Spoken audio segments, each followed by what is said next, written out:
불을 던지러 오신 예수님이라는 제목으로 함께 말씀을 상고해 보도록 하겠습니다. 자, 우리 지지난 시간에 사람이 천국이다 라고 배웠던 거 기억나시나요?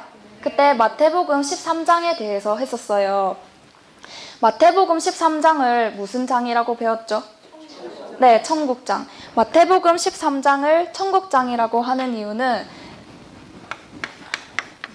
마태복음 13장 안에 천국에 대해서 비유로 기록되어져 있는데 몇 가지로 기록되어져 있었죠? 네, 7가지 천국에 대한 비유가 기록되어져 있다고 그랬습니다. 7가지니까 다 보면 좋겠는데 너무 많잖아요. 그러니까 오늘은 그것보다는 예수님께서 실제로 말씀하신 실제 사례를 가지고 불이라는 제목으로 한번 더 알아보겠습니다. 본문은 누가복음 12장입니다. 누가복음 12장.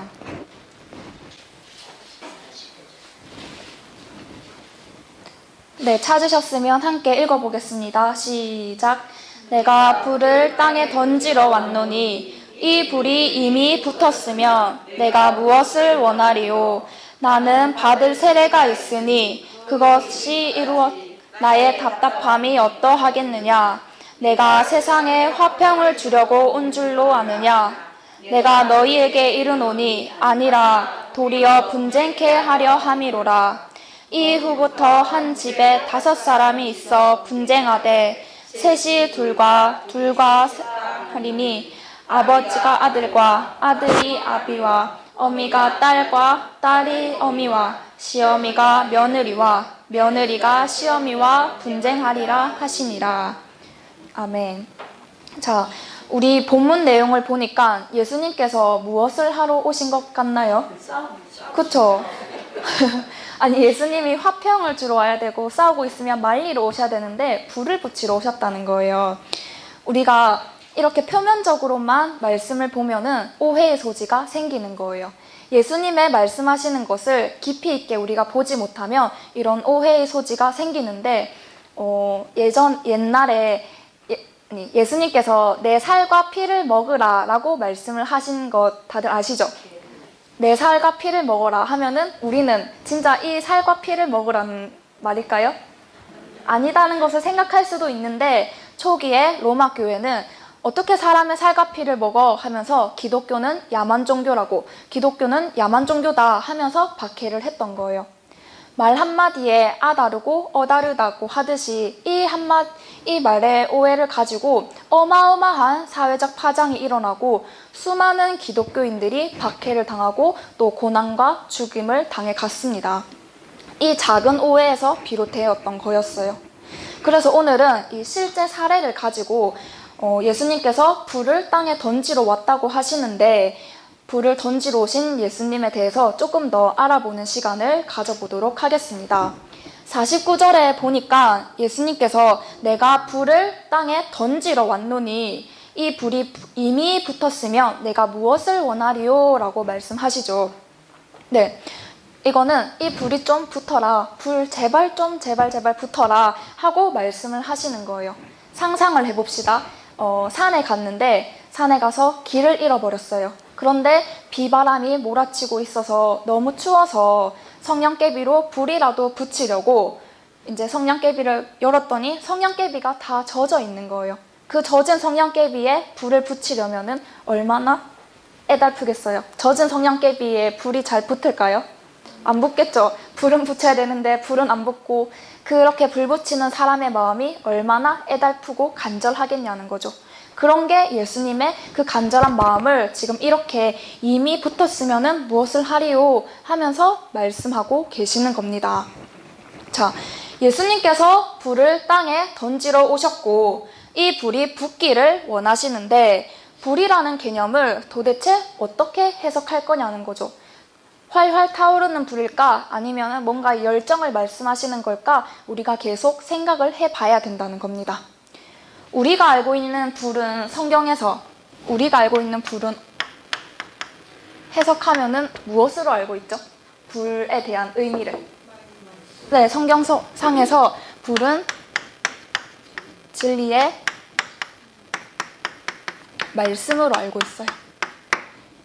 그냥 불은 진리의 말씀 이렇게 끝내버리면 안 되는 거예요.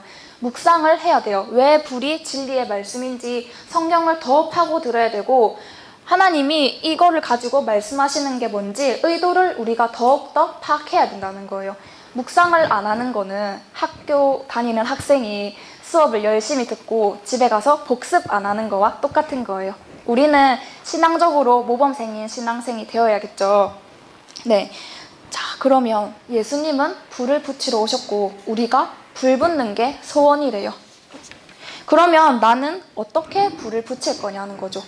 도대체 이 불은 뭘까 하고 계속 좀 더 고민을 해봐야겠죠. 이런 생각을 꼬리에 꼬리를 물고 계속해서 생각해 나가는 것이 묵상하는 거고 또 사색하는 인간인 거예요. 고뇌한다 이렇게도 표현을 하죠. 사색하는 사람이 되지 않으실래요? 네, 주일날 들은 이 설교가 6일 동안 내 마음속에 자리 잡아서 인격화가 묵상을 계속함으로써 그 말씀이 온전히 내 마음속에 묵상 인격화가 되고 내면화가 되는 겁니다. 아무것도 모르면은 예수님이 불을 던지러 오셨대. 그래서 뭐 어쨌다고 이렇게 나오는 거예요. 그래서 성경을 보는 원리를 알아야 이 말씀에 대해서 더욱더 파고 들어갈 수가 있는 겁니다. 불은 어떤 의미지? 불이 말하는 게 뭐지? 성경에서의 불은 진리의 말씀이라고 했는데 도대체 무엇을 불을 붙이라는 거야 하고 우리가 계속 고민을 해봐야 된다는 거예요. 우리 불에 대해서는 일상적인 생활에서도 많이 비유적으로 사용하고 있죠. 어떤 게 있나요? 어른들이 호통칠 때 뭐라고 해요? 네, 불호령이 떨어졌다 그러죠. 또 어떤 게 있죠? 네, 어머니들 자식들 말 안 들으면 어때요? 속에서 천불 난다 그러잖아요. 또 싸우는데 옆에 가서 말리지는 못할 망정 더 싸움을 부추기는 사람에게는 불 붙이러 왔냐 이렇게 말을 하죠. 맞아요. 그래서 이렇게 보면은 불은 우리 일상생활에서도 많이 쓰이고 있는 표현들이라는 거예요. 그런 표현들을 예수님께서 조금 더 영적으로 한 차원 업그레이드 시켜서 말씀하고 계시는 겁니다. 여러분들은 어떤 불이 붙기를 바라십니까? 부모님들은 공부하는 학생에게 어떤 불이 붙기를 바라죠? 공부의 불이 붙기를 바라죠. 맨날 공부해라 하시잖아요. 네, 자녀들에게 공부의 불이 붙기를 바라고 또 사랑하는 연인 간에는 미지근한 사랑을 바라나요? 아니죠. 아주 뜨겁고 불타는 사랑을 바란다는 거예요. 또 야구 선수들은 방망이에 불이 붙기를 바라죠. 불붙은 방망이로 안타 때려야 되고 홈런 쳐야 되니까요. 이런 식으로 연령에 따라서 사람에 따라서 계층에 따라서 불이 붙기를 바라는 거는 다 다르다는 거예요.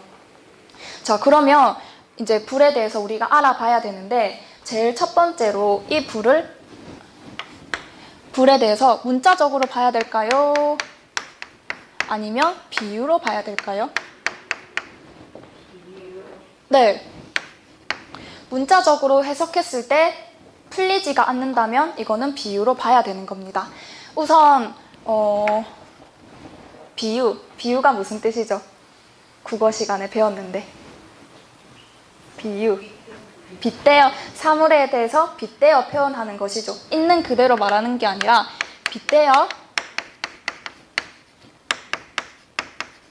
표현하는 거예요. 그러면은 예수님께서 어떠한 것을 직접 말씀하지 않으시고 이 불이라는 것으로 비유를 하셨다는 거예요. 우리가 지난번에 봤던 마태복음 13장은 천국에 대한 이야기가 있었죠. 근데 이 천국에 대해서 예수님이 직설적으로 말씀하셨습니까? 아니죠. 천국의 비밀을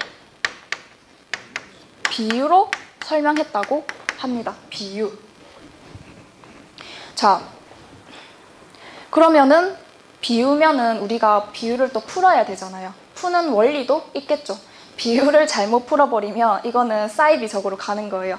예를 들어서 제2땡땡 교단이 있어요. 실명을 거론할 수는 없는데 제2땡땡 교단에서는 이 비유를 푸는데 어떤 이야기가 있었냐면 향유옥합 이야기가 성경상에 있죠. 예수님께서 예수님께서 자기 집에 왔는데 마리아가 옥합에 담긴 그 향유를 깨어서 예수님 발에 부어서 이제 닦아줬어요. 그 이야기가 누가복음 7장에 나와 있습니다. 자, 이거를 가지고 아주 요상하게 풀이를 하는 거예요.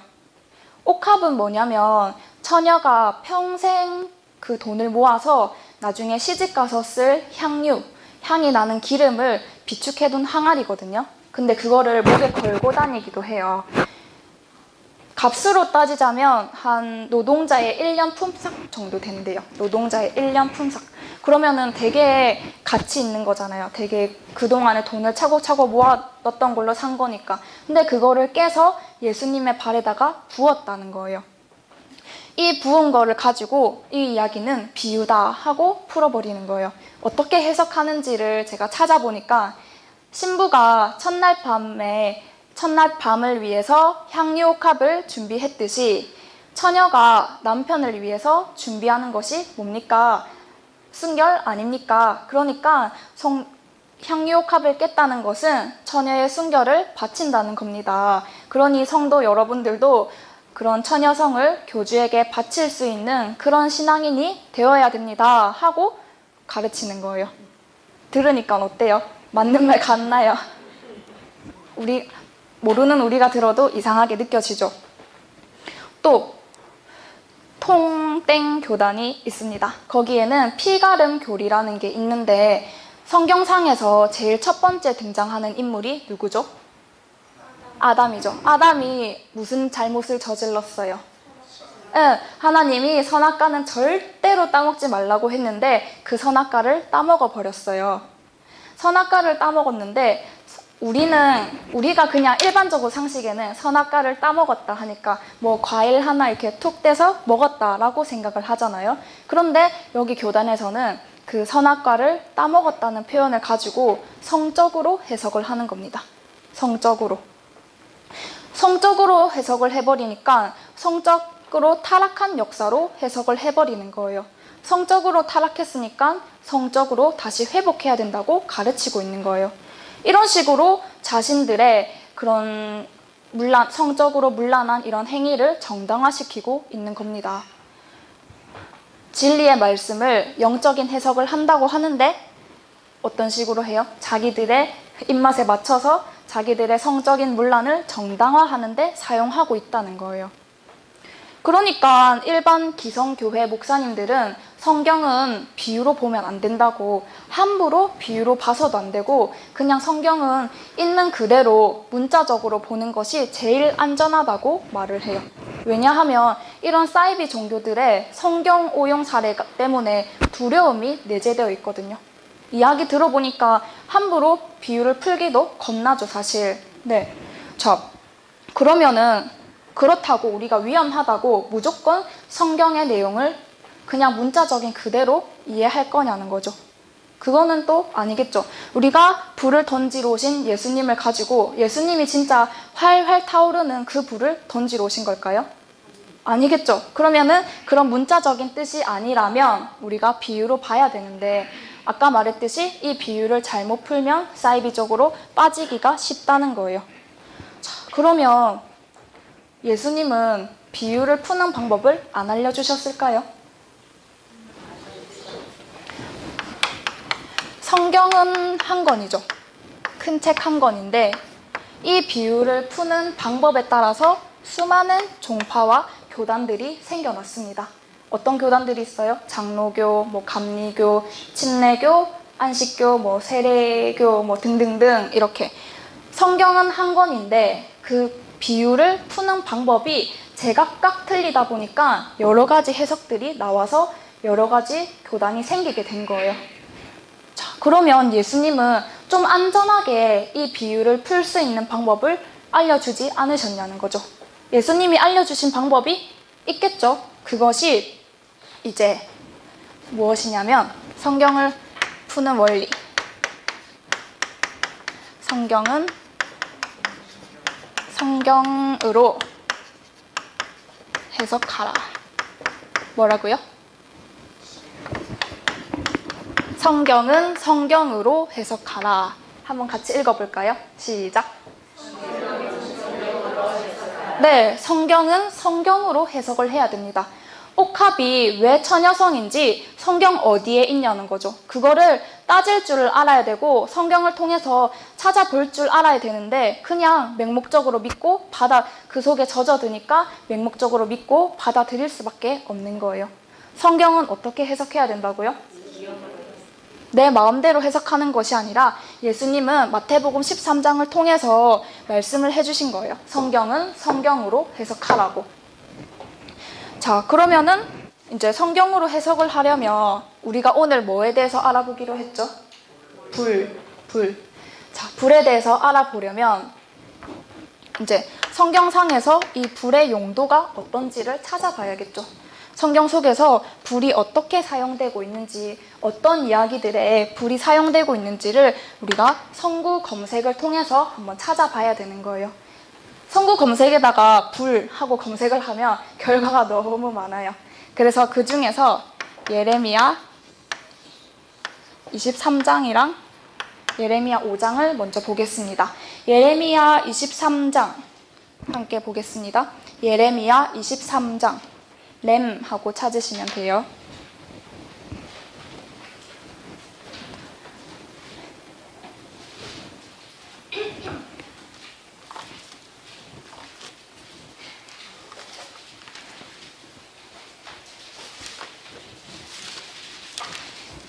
예레미야 23장 29절입니다.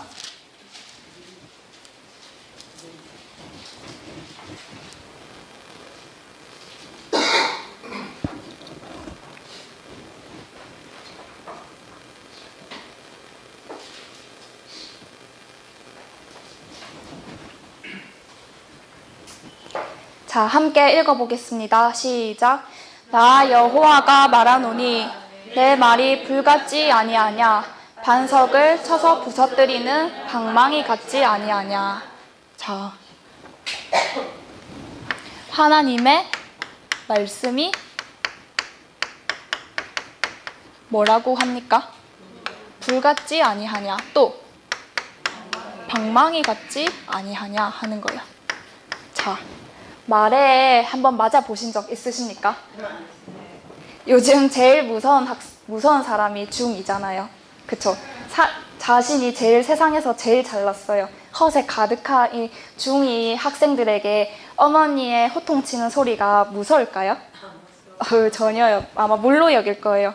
자, 그런데 재판에서 판사가 내리는 이 판결은 어떻습니까? 판사가 피고를 징역 5년에 처합니다. 피고를 무기징역에 처합니다. 땅땅땅 했을 때 그 판사의 말이 곧 재판인 거죠. 그러니까 피고인의 심정은 이 판사의 말 한마디에 덜덜 떨리고 두려울 거라는 거죠. 이런 게 말의 위력인 거예요. 그런데 이 말의 위력은 상황에 따라서 다 달라요. 상황에 따라서 그 위력이 다 다르게 느껴지는데 더군다나 하나님이 하시는 말씀은 우리가 워낙 겁없이 살아서 그렇지 하나님의 말씀을 온전히 우리가 알고 제대로 행한다면 하나님의 말씀이 불 같고 칼 같을 겁니다. 격이 우리는 말 한마디를 너무 쉽게 내뱉어요. 예를 들어서 친구와 약속을 하면은 너무 바빠서 그 약속에 뭐 늦는다거나 약속을 깰 일이 생기면 아니 뭐 바빠서 그럴 수도 있지 뭐 그 정도 가지고 그래 하고 내가 한 말에 대한 이 책임감을 너무 낮게 낮추어 버리는 거예요. 그런데 그게 아니라는 거예요. 왜냐하면 격이 높으면 높은 세계일수록 이 말의 위력이 너무나도 큰 거예요. 사장님들의 말 한마디에 따라서 기업의 흥망이 달려있는 거고 더군다나 하나님의 말씀에 따라서 축복이냐 저주냐 지옥이냐 천국이냐로 갈라지는 거기 때문에 이 말 한마디가 얼마나 중요한지를 우리가 느끼셔야 됩니다. 하나님의 이 한마디 한마디 때문에 축복이냐 저주냐로 판가름하는 기준선이 되는 거거든요. 자, 하나님의 말씀이 뭐라고요? 불이고 방망이 같다는 거예요. 자, 그러면 우리가 처음 읽은 이 예레미야 23장에서는 하나님의 말씀을 불이고 방망이라고 하는데 다른 곳에서는 또 어떻게 말을 하고 있는지 한번 찾아보겠습니다. 예레미야 5장입니다.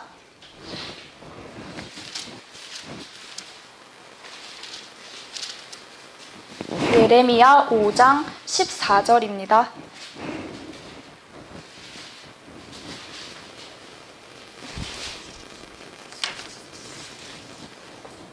함께 읽어보겠습니다. 시작. 그러므로 만군의 하나님 여호와가 이와 같이 말하노라. 그들이 이 말을 하였은즉 볼지어다 내가 내 입에 있는 나의 말로 불이 되게 하고 이 백성으로 나무가 되게 하리니 불이 그들을 사르리라.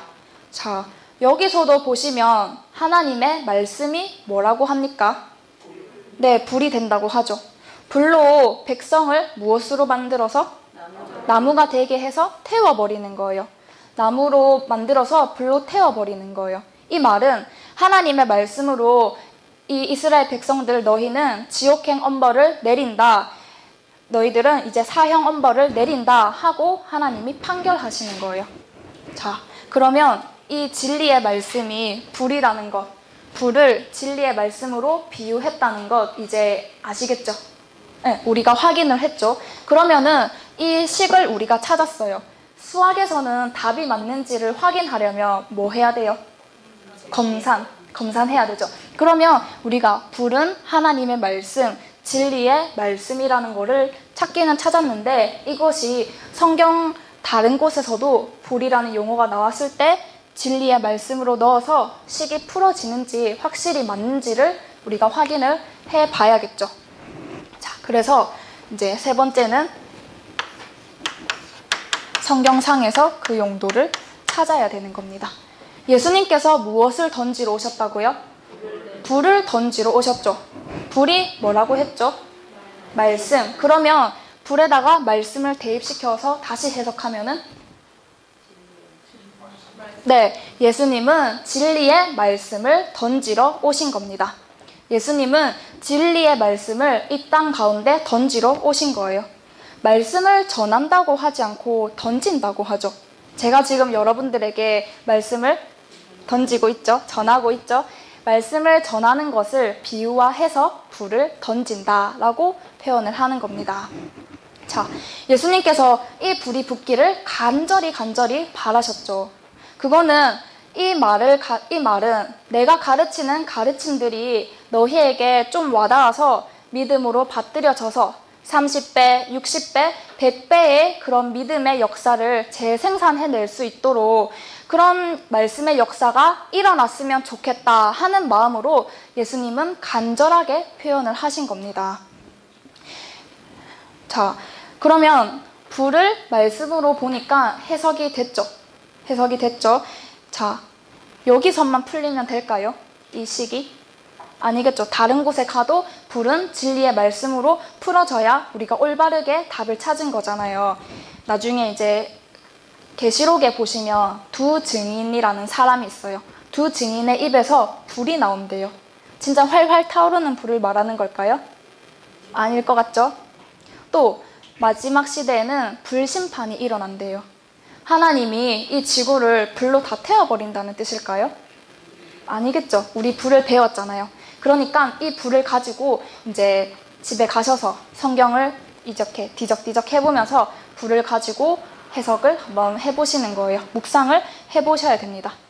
6일 동안 틈틈이 10분이라도 좋으니까 이 말씀을 가지고 묵상을 하면서 불에 대한 의미를 온전히 내 마음속에 내면화되기를 바랍니다. 자, 그러면 네 번째, 우리가 불을 말씀이라고는 배웠는데 교회 생활을 신앙생활이라고 하죠. 우리는 신앙생활도 있고 우리가 평소에 살아가는 삶도 있잖아요. 학교 다니고 직장 다니고 하는 평소의 삶도 있는데 우리는 맨날 교회 생활 따로 일반적으로 살아가는 그런 삶 따로 우리가 따로따로 살고 있는 거예요. 근데 하나님은 이렇게 따로 살기를 바라지 않으셔요.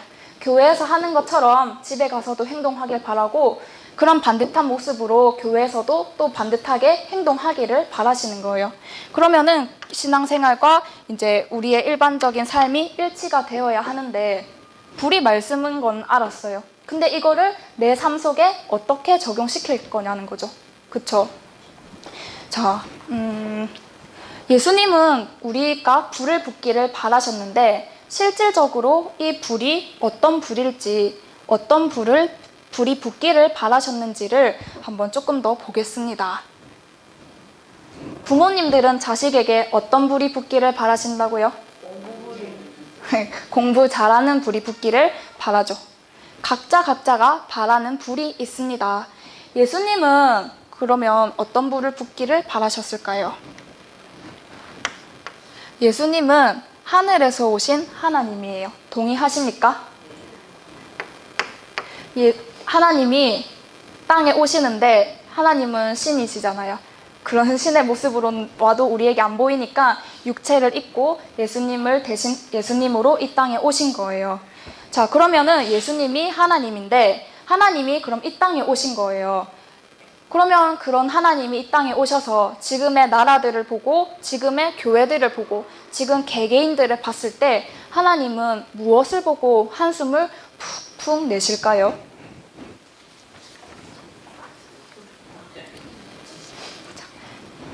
예수님은 우리에게 무엇을 가르치러 오셨죠? 천국. 천국은 영원한 세계예요.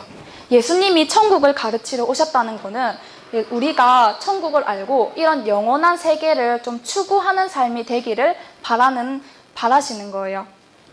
영원한 세계의 법칙이 우리 삶 속에서 적용이 되어서 그런 영원한 세계를 추구하는 삶을 바라셨던 겁니다. 우리는 어때요? 하루살이 인생이죠. 그냥 오늘 밥 벌어 먹고 그냥 오늘 하루에 만족하고 우리가 살아가는 그런 하루살이의 인생인데 예수님은 천국, 영원한 것을 바라보는 분이셨어요. 영원한 것을 바라보는 분이신데 우리가 매일 오늘 하루 잘 먹고 잘 사는 거에 여기에만 코 박혀 있으니까 예수님의 입장에서는 얼마나 답답하셨겠습니까? 그쵸? 자, 여러분, 똥파리가 어디에 맞나요? 그쵸? 길가에 강아지 응가 싼 거에 많이 바글바글 하죠. 자, 하나님이 파리가 되어서 이 속에 들어오신 거예요. 하나님이 파리가 되어서 파리들 속에 들어오셔서 하는 말씀이 야, 너희들은 왜 밥 안 먹고 똥 먹고 있냐 하시는 거예요. 근데 우리 똥파리들은 아, 하나님 지금 밥 먹고 있는데 왜 똥 얘기하세요? 이렇게 하는 거예요. 이게 우리의 너무 천박한 모습이라는 거예요. 그러니까 우리의 유전자까지 너무나도 이 썩어질 것에 유전자까지 다 이렇게 더럽혀져 있다는 거예요. 그런 거에 완전히 세뇌된 인생들이라는 거죠. 눈만 뜨면 먹을 거, 눈만 뜨면 입을 거, 눈만 뜨면 남 욕할 것만 우리가 보고 있다는 거예요. 그런데 그게 더러운 줄을 우리가 모르고 있죠. 맞죠? 같이 똥 속에 뒹굴고 있으니까 더러운 거를 모르고 있는 거예요. 눈만 뜨면 아이고 죽겠네, 눈만 뜨면 저 사람 때문에 못 살겠네 하고 있는데 그런 게 더러운지를 모르는 거예요. 그러니 맨날 우리 입에서는 불평 불만만 나오고 남 욕할 거밖에 안 나오고 그런 삶이라는 거죠. 자, 그런 세계 속에 파리가 되어서 예수님이 오셔서 이 파리들을 구원하러 오신 겁니다. 여러분들 같으면은 그 사람들 구원하러 똥 속에 들어갈 수 있겠어요? 쉽게 답을 못하죠. 네, 그러니까 우리 인생들이 맨날 하나님이 보시기에는 똥 먹고 똥 싸고 똥 얘기하고 이런 모습이라는 거예요. 자, 원래 인간의 모습은 어떤 모습이었을까요?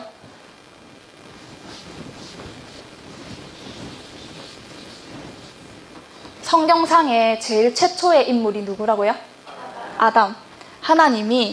창조주 하나님이 아담이라는 사람을 만들었어요. 하나님이 아담을 만드실 때 어떤 모양으로 만드셨냐면 하나님의 모양과 형상으로 만드셨다는 거예요. 그러면 하나님은 신이시잖아요. 신의 존재이기 때문에 자식도 그럼 하나님의 모양과 형상이라면 사람도 원래 신의 존재였다는 거예요. 거룩한 신성을 가진 사람이었다는 거예요. 또 천사와 같은 사람이었던 거예요. 아까 똥파리로 비유를 했죠. 사람은 원래 똥파리가 아니라 나비와 같은 존재였습니다. 하나님의 모양과 형상으로 사람을 창조하셨는데 지금 우리의 모습은 신의 모습을 갖고 있나요? 눈 씻고 찾아봐도 없죠. 우리는 똥파리의 모습으로, 정말 타락한 인간의 모습으로 우리가 하고 있다는 거예요. 예수님이 이 땅에 오신 이유는 지금 너희들의 모습은 원래 사람의 모습이 아니야. 원래 인간의 모습이 아니야. 원래 너희는 하나님이 처음 만들 때 신의 모양으로, 천사의 모양으로, 나비의 모양으로 만들었어 하고 그것을 알리러 예수님이 오셨다는 거예요. 지금 우리는 어때요? 죽을 수밖에 없는 운명이죠. 한번 태어나면 죽을 수밖에 없는 게 당연한 이치로 우리가 알고 있잖아요. 그쵸? 근데 그게 당연한 게 아니라는 거예요. 너희가 사람은 태어나서 한번 죽는 거는 당연한 이치로 알고 있지만 그거는 진리가 아니라는 거예요. 왜냐하면 성경의 역사를 보시면 아담 때부터 노아라는 인물까지 약 2000년의 시간이 있었는데 이 2000년 동안 사람들의 수명을 보시면 대부분 800, 900세 이상을 살았던 거예요. 이게 신화일까요? 역사일까요? 기독교인들이 이 성경의 역사를 가지고 신화로 보면 되겠습니까? 안 되겠죠. 그러면 900세를 살았다고? 그러면 이때는 뭐 수명이 긴 시절이었나 보다 하고 이런 수명을 이야기하고 싶은 게 아니라 그만큼 사람의 모습이 거룩했다는 거예요. 거룩한 신성을 가졌다는 거예요. 아담과 노아 때까지 약 2000년이라는 시간 동안 900세를 살았는데 그러면 2000년 동안이면 얼마나 많은 후손들이 나고 죽었을까요? 그 많은 사람들이 얼마를 살았다고요? 네, 거의 900세 이상을 살았다고요. 근데 지금의 우리의 삶의 모습은 100세 또 이제 넘으려고 밑에서 아둥바둥 하고 있죠. 요즘은 뭐 120세다 하고 있지만 아직 이 100세 넘기는 것도 힘든 게 우리 모습인 거예요. 900세를 살던 인간의 모습이 100세밖에 못 사는 인간의 모습으로 전락해버린 겁니다. 수명이 길었다는 거를 말하고 싶은 게 아니라 아담의 모습을 보면서 사람이 거룩하면은 이렇게 오래오래 살 수 있구나 하는 거를 보시라는 겁니다. 그때의 사람은 거룩했는데 지금 우리들의 모습은 왜 똥만 먹고 있냐는 거죠. 그만큼 우리의 모습이 지금 악하고 더럽다는 것을 수명으로 나타내주고 있는 겁니다. 그런 우리들에게 예수님께서 오셔서 내가 주는 가르침대로 따르면 너희는 원래 사람의 모습으로 원래 신과 같은 존재로 다시 돌아갈 수 있어 하고 불을 전하고 계시는 거예요. 예수님께서. 예수님이 전하시는 불이 만약에 우리한테 붙었다면 우리는 어떻게 살아가고 있을까요? 무엇을 위해서 살아가고 있을까요? 여전히 세속적인 거, 오늘 하루 내가 돈 많이 벌고 적게 버는 거에 코박고 살고 있을까요? 아니겠죠. 영원한 세계를 추구하면서 살아갈 거고 나비가 되기 위해서 거룩한 것을 추구하면서 살아갈 거라는 거죠. 근데 나는 거룩한 것을 지금 쫓고 있지 않아요. 이거는 아직 나는 불이 안 붙은 거예요. 예수님은 불을 전하고 있지만 아직 우리가 붙지가 않은 거예요. 2000년 전에 그 인간의 본연의 모습으로 회복하는 불을 던졌는데 예수님은 2000년 전의 사람이시죠. 우리 지금으로부터. 예수님 때부터 지금 우리까지 오늘날 2018년이죠. 오늘날까지 예수님의 그 불이 그대로 전해져 왔으면 지금 2018년에 이 대한민국의 모습, 내일 각자 나 한 사람의 모습이 어떨까요? 좀 거룩하고 지금의 모습과는 또 다르겠죠. 근데 우리들의 각자들의 모습, 또 사회가 돌아가는 모습들을 보면 너무나도 악하고 더러운 모습이라는 거예요. 그러면 불이 꺼졌다는 거예요? 아직 살아있다는 거예요? 꺼졌다는 거예요. 불이 꺼졌어요. 그런데 하나님이 그대로 또 놔두지는 않겠죠. 희망이 있는 거예요. 하나님이 다시 불을 지피시는 거예요. 하나님께서 이제 재림 때가 되어서 마지막 불씨를 하고 붙이시는 거예요. 그리고 그 불을 지금 새생명교회에서 던지고 있는 겁니다. 우리는 밖에 다른 교회 사람들을 보면 예수님 믿고 천국 갑시다 하죠. 근데 우리는 예수님 믿고 천국 갑시다 할 게 아니라 예수님 믿고 나비 됩시다. 예수님 믿고 거룩한 모습으로 돌아가서 그런 신의 형상으로 다시 회복합시다 하고 이 말씀을 전해야 되는 거예요. 예수님을 믿고 아담 때에 그 800년에서 900년을 살던 그 시대로 우리가 회복하는 역사가 일어났으면 좋겠습니다. 자, 예수님께서는 2000년 전에 불을 던지셨고 지금 저도 다시 이 말씀을 던지고 있죠. 그러면 예수님의 그 불씨랑 제 불씨랑 같을까요? 또 다를까요? 같은 불씨를 던지고 있겠죠. 여기서 흘러나오는 불이 오리지널 예수님의 불이라는 거예요. 그 불씨 안 붙어서 문제죠. 우리가 활활 타올라야 되는데 이 불씨가 잘 안 붙어요. 이제는 진짜 붙일 때가 됐습니다. 예수님은 불고 계시고 이 불이 꺼질까봐 열심히 부채질하고 계시는 거예요. 이 애타는 마음도 좀 알아주시고 또 만약에 불이 붙었다면 우리는 나비가 되기 위해서 살아가고 있겠죠. 거룩함을 추구하면서 살아가고 있겠죠. 근데 이 불이 붙었다는 거, 거룩하게 산다는 거는 그냥 오늘 교회 한번 나온 걸로 되는 게 아니에요. 개인 생활 속에서 해가는 겁니다. 그냥 예배 한번 잘 드렸다고 불 붙는 거 아닙니다. 삶 속에서 거룩함을 찾아서 내 삶을 더 거룩한 모습으로, 더 신령한 모습으로 추구해 가야 되는 거예요. 그러면은 그거를 제가 감시를 할까요? 너무 사람들이 많은데 저는 다 못하겠죠. 그러니까 하나님께서 붙여주신 각자의 천사들이 이 사람이 얼마나 거룩하게 살아가고 있는지 아니면 오늘 하루도 똥을 추구하면서 살아가고 있는지를 보시고 있다는 거예요. 천사들은 24시간 감시하고 있습니다. 그러고 하나님께 다 보고를 할 거예요. 자, 내가 거룩함을 쌓으면은 하나님과 나의 1대1의 관계 속에서 그런 경건의 비밀을 쌓아가는 겁니다. 그러면서 거룩함을 만들어가는 거예요. 나비가 되어서 만나자고 지금 불을 지피고 있는 거고 제대로 불을 붙여서 나도 회복하고 세상도 회복시켜야겠죠. 나비 같은 사람들이 이 세상에 많아지면은 어떨까요? 대한민국 아주 멋있는 나라 되겠죠. 이 교회도 아주 멋있는 교회 될 겁니다.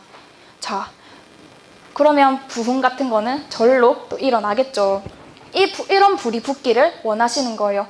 인간 본연의 모습으로 돌아가기를 바라는 거예요. 일주일 내내 불 하면서 이 불에 대한 의미를 더욱더 묵상하고 더 의미를 내면화시켜서 좀 공부하는 모습으로 이 신령한 것을 좇는 모습으로 가기를 원합니다. 돈 벌지 말라는 뜻이 아니라 지금 우리 보면은 먹고 사는 거는 어느 정도 해결이 됐잖아요. 그러니까 여기서 뭔가를 더 벌려고 아둥바둥 하지 말고 이 정도의 은혜에 만족하고 이제 나머지 시간, 내가 학교 갔다 와서 남는 시간, 직장 다녀와서 남는 시간은 하나님 것에 투자를 하자는 거예요. 성경 공부하는데 투자하고 기도하는데 투자하고 말씀 전하는 데에 내가 투자를 해보자는 거예요. 자, 이런 불이 붙기를 바랍니다. 이런 불이 붙어서 우리도 회복시키고 이 대한민국도 회복시키고 세상까지 회복시키는 그런 멋있는 새생명교회 한번 만들어 봅시다. 네.